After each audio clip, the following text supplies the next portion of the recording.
Welcome to Booking It. I'm Juliet. This is Chester, and I'm a princess.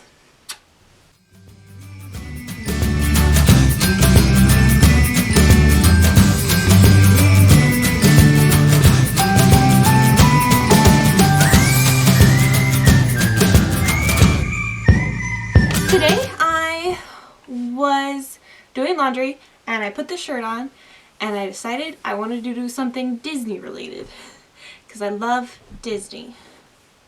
So today I'm doing the Disney Princess book tag, which is kind of old, and I thought I was going to create something new, but of course someone's already done it. So I'm going to link the creator in the description, but let's get to it. The first question is about Snow White, and it asks, this book started it all. Favorite debut book from an author? And so I picked The City of Brass by S.A. Chakraborty. It follows like Egyptian mythology. I think they're called devas. And so this girl who has healer magic in her, which I love healer magic, decides, well, she doesn't mean to, but she accidentally wakes one of these like ancient creatures, and they journey to the like city that these mystical creatures live in. And you also see from the point of view of the prince of that city, and it's a really interesting book. I haven't read the second one, but I'm really excited to. The next one is, let's see, Cinderella. So it says, a diamond in the rough. You didn't expect much out of this character in the beginning, but they turned out to be a total gem. I picked A Natural History of Dragons by Marie Brennan, and in this book you follow Isabella, or Lady Trent, and in the first one she starts out as a really young kid, and you see her love for these creatures and her love for science, and you think, there's gonna be good. It's gonna be good. Which doesn't super follow the prompt, but as she grows, she's forced to be a proper lady by her mom, and so she has to give up these passions, and she has to give up her pursuit of science in order to find a husband. But she actually ends up she falls in love with this guy who also is in love with science and lets her go on expeditions with him. And together they discover all about dragons, and they like document these new discoveries, and it's a really interesting book. And Isabella is such a strong character, and I really didn't expect that from her beginnings. The next one is Aurora from Sleeping Beauty, and this is a book that makes you sleepy. The Buried Giant by Kazuo Ishiguro. And I thought this one, it's kind of an interesting book in that it's just like a very like slow, sleepy feeling of, which is like the writing style. So you follow this city and all the people are kind of hazy and their memories just don't kind of work as well as they should. And so there's so if something terrible happens and someone's like kicked out of the town, the people don't remember a couple days later. The people don't remember any kind of bad thing. They just know their like day-to-day life. And you follow this couple who realize that their son is gone, and they don't know when he left. They don't know how he left. They barely even remember that they have a son, but they're like, we have to go find him. And so they have to leave this sleepy town and venture out into the world and figure out what's going on. Okay, the next one is Ariel, which is Under the Sea, a book with a watery setting. And I don't read a lot of like mermaid books, but I did have one from when I was in high school. I picked Of Poseidon by Anna Banks, and I think the first book in this trilogy is so good, and I stand by it. I think you can stop after the first book, because the next two weren't as great. We follow this girl named Emma, and she meets this guy on a beach, and he turns out to be not just a siren, but the prince of Serena, I think is how it's called. And so from this encounter, she learns that she also has siren blood in her, and so she has to like figure out what's going on, and so they go underwater and they swim around because they're mermaid people. Next we have Belle, which is my favorite princess, And the prompt is name a book with a bookworm character. And of course for this one, I picked Hermione Granger from Harry Potter. I think Hermione's love of like knowledge and her reading, even of like textbooks, she would read the entire textbooks before school would even start for the semester, and I think that's a very bookworm trait. You just gotta read anything you can get your hands on. So Hermione Granger. I'm not gonna talk about what this book is about because y'all know, but it's a good one. I'm just finished the second Harry Potter book, rereading it, and I think it's really fun how like even after all that happened, Hermione Granger still loves Gilderoy Lockhart, who's wild. So that's all I'm going to say about Harry Potter. Okay, the next book is Jasmine, which is Aladdin. The Thief and the Princess. Name a book with an unlikely love story. So for this book, I picked Cress, which is the third book in the Lunar Chronicles, and this is by Marissa Meyer. And so in Cress, you follow this girl named Cress.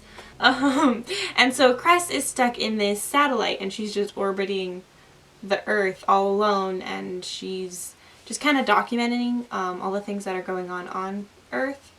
And she eventually gets rescued by this like space pirate. I don't know. I think they're very different personalities. Cress is very kind of passive, almost meek when you first meet her, and Thorn, Captain Thorn, which is the love interest, he's very like brash and abrasive and very sure of himself, and so I think it's an interesting combination, but they're really cute, and it's my favorite couple of the Lunar Chronicles, so I recommend it. Okay, we have the next princess we have is Pocahontas, the real life princess. Name a book that is based on a real life person. Okay, so I don't read a lot of memoirs. I haven't. One of the few that I have read is The Glass Castle by Jeanette Walls, and you follow Jeanette growing up in a really difficult home life. Her family is very poor. Her parents don't take care of the kids very well, and then by the end you see how much this character has grown, how more independent she's become, how independent she's had to be since she was a kid, and it's a pretty hard book to read, and not like more content wise it's hard to read, but it was really powerful. Okay.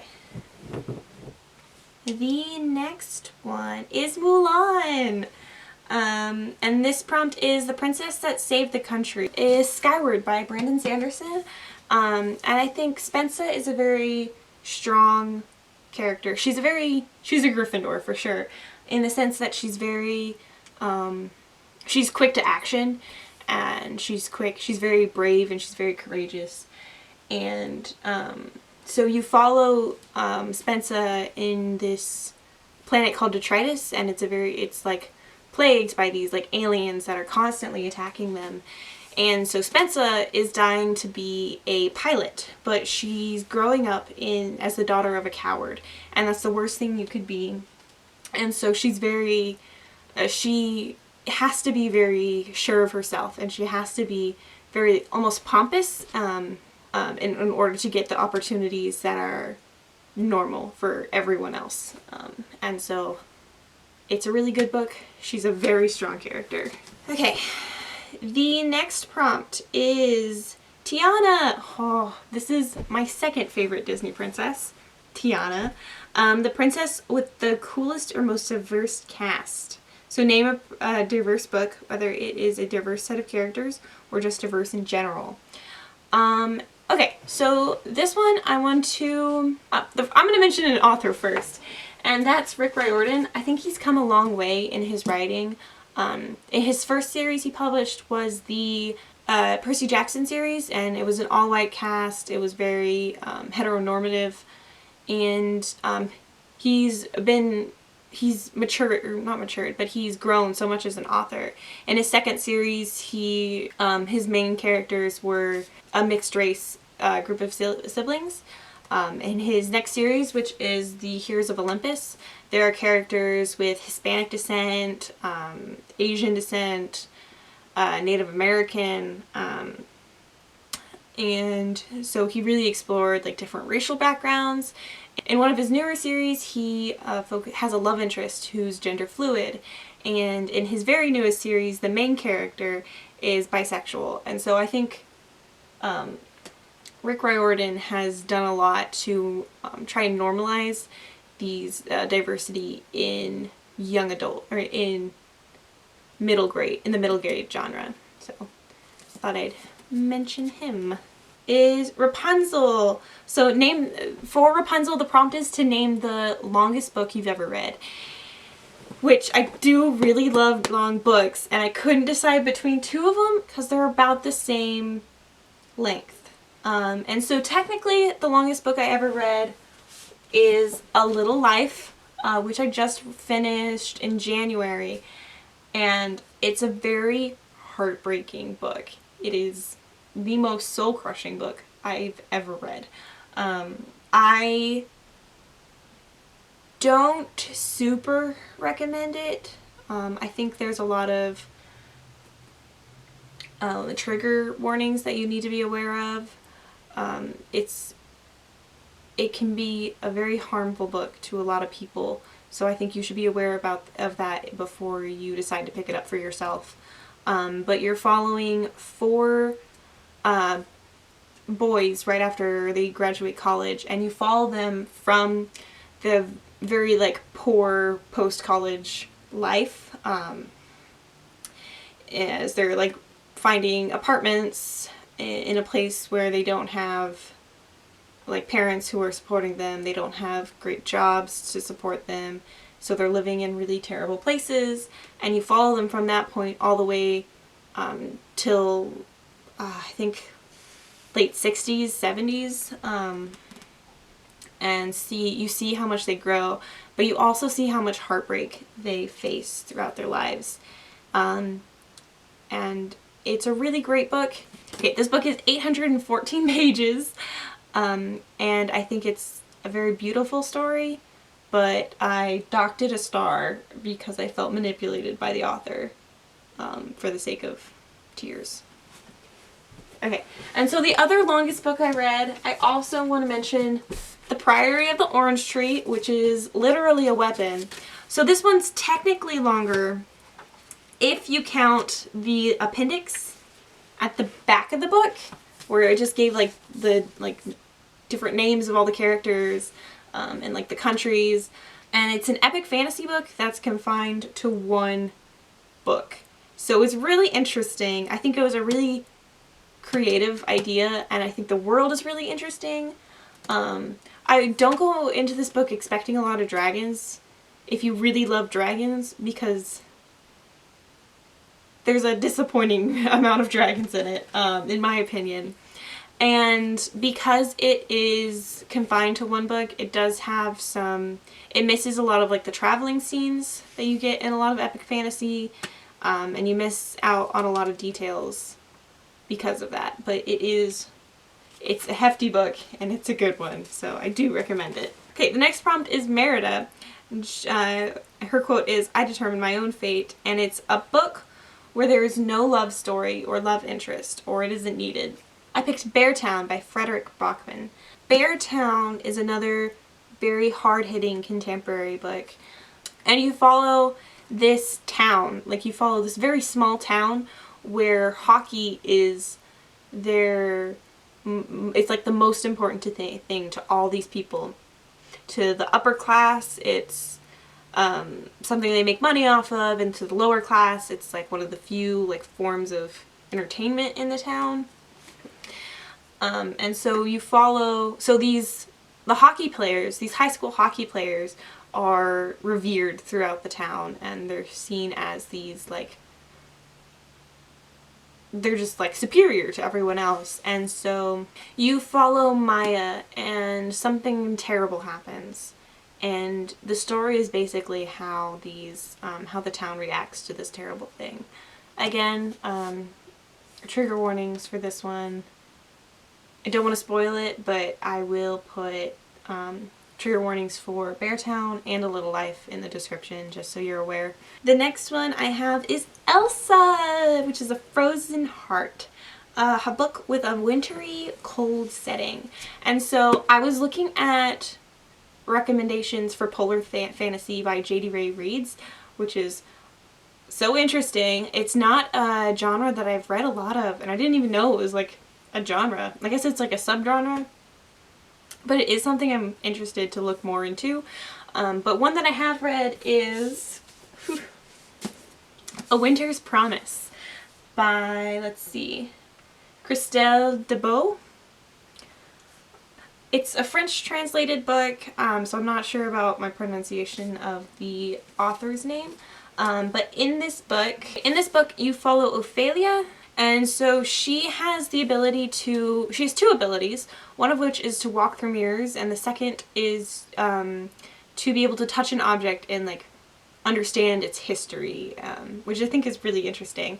And so she's happy with her little life. She works at a museum, she likes her family, she likes her neighbors, but one day her mom, she gets betrothed to I think a prince in one of these other like floating islands. She has to move to a completely different, like almost like a completely different planet from her family and the world she's known, to meet this wintry prince. And so she goes to this very harsh landscape, and she has to learn about like court settings and like the politics behind those. And so it's a very interesting book. I do really like the wintry setting, and I really love Ophelia as a character, so it's a recommendation. Okay, and the final one is for Moana, and it says a character that goes on a journey. And I was gonna put Lord of the Rings as this answer to this prompt, but I've put Lord of the Rings in every single video I've made so far, so I figured I should pick something else. And so I picked The Eye of the World by Robert Jordan. And so in this book you follow three characters, Rand, Perrin, and Matt, and they live in this very tiny small town that they've known their entire life. They haven't really ventured anywhere outside of this. And so they have their very structured life, and their village gets attacked by these Trollocs, and so it's almost completely destroyed, and they realize that the Trollocs are there because of one of these three boys, and so they decide to leave for the sake of their surviving villagers, and they have to go on this journey to figure out why it was coming after them, and how to eventually save the world. So it's a really good book. If you love high epic fantasy, if you love characters that you will know for a very long time, then I do recommend the Wheel of Time series. That's all I have for you today. At the end of my videos, I like to recommend other booktubers, just so you have some more people to keep watching. And so today I want to let you know about Rustic Pages. Her videos are so pretty. I really admire how she can make thumbnails. I don't know how to. And there's just such a beautiful aesthetic about her channel. So I'm going to link her in the description, and you should definitely check her out. Okay. Have a magical day.